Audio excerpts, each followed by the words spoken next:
Hey everybody, it's Matt Shu from Upright Health, and I'm here today with Josh Hash. What's up?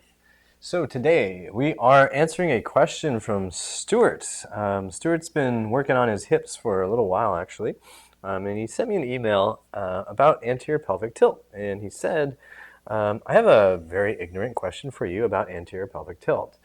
Is my proper pelvic position supposed to be like I am thrusting forward?" At the risk of being profane, sort of like I am pushing in while having sex, or pushing my butt backwards. So this is not that ignorant a question. It's actually kind of difficult for most people to conceptualize what anterior pelvic tilt is and posterior and neutral pelvic position is, It's a right? good question. Yeah. Yeah. So um, it's also an interesting question because it delves into sex. So we want to actually address an issue related to this, which is how are you pushing when you're having sex? Because if you're pushing the wrong way, then this idea of pushing forward while having sex doesn't actually get you into neutral pelvic position, and it can actually put you in the wrong position, right? So, Yeah. Yeah. so Josh is going to demonstrate how this could go wrong. Okay. Wait for it. So, so I'm going to demonstrate a thrust that wouldn't be a good pelvis position, and that's like this. Don't know what to do with my hands, so I'll just put them here.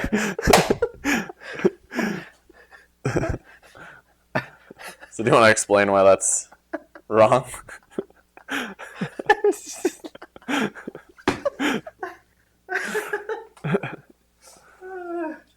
Okay. Okay. So. Ooh. Okay, so we're back. Josh is going to show us a bad forward thrust, a couple of them, so you can take a good look. So when he's doing this, his lower back actually has a bunch of curvature that we don't want to see, and it's indicative of anterior pelvic tilt. So yeah, so you can see he's got a big curve here.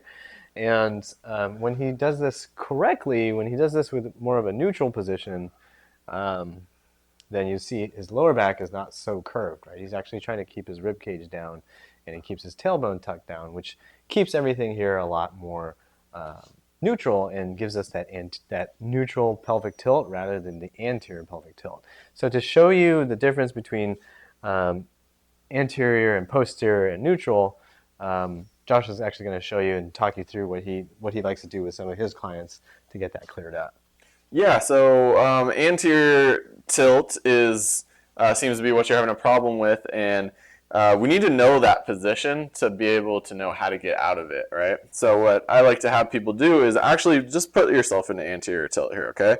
And what's going to happen is your waistband's going to come down, your butt's going to stick out, right? And your pelvis is essentially just going to be dumping forward, okay? And now we want to do the reverse of that. So we want to take the pelvis and tuck it under us, right? So now we're going the opposite way, and this tailbone's kind of tucking under the other way, okay? And this more, as you can see, Matt right here, his back is very flat. He gets a little bit more roundy here, okay? These are both positions that you want to know how to get to, and you want to have that range of motion, but we don't want to be there throughout the day, right? We want to find neutral. So if we can get comfortable going through this range of motion of anterior, posterior, then when you start to tip into anterior pelvic tilt and you notice this, you just go, oh, I need to add some posterior tilt to get myself back to neutral, okay? Just having better hip awareness, knowing what's going on in your pelvis region to then reset it. And it gives you options, besides forward back, gives you some tilt options, which may be useful for you, uh, Yeah. whether it's in the confines of marriage or otherwise.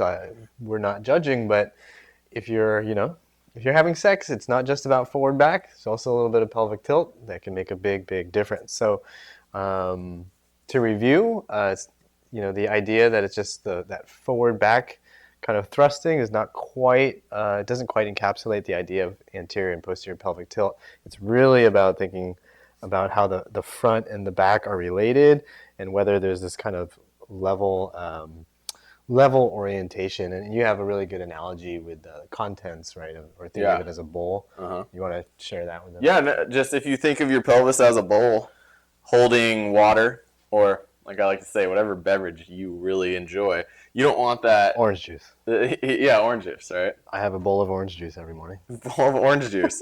And if you're walking around like this, that orange juice is going to spill out forward here, right? Because your bowl is tipping forward, right? Same thing if you tip back, your orange juice is going to spill out to the back. No more vitamin C, all right?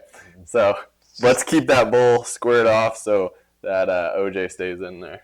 There's a whole lot of mopping you have to do, and there's just the bottom of the chair. It's wood. It's gonna warp. Oh, it's terrible. And the pulp's all over the place. Oh god, the pulp. Don't You even like pulp? get. Don't even. Oh, of course. Yeah, Who doesn't like that's where all pulp? the nutrients are. Who doesn't like pulp? Okay, so to get back on track, you want to try to keep your OJ all inside your pelvis so that everything is neutral. You don't have to clean things up off the kitchen floor.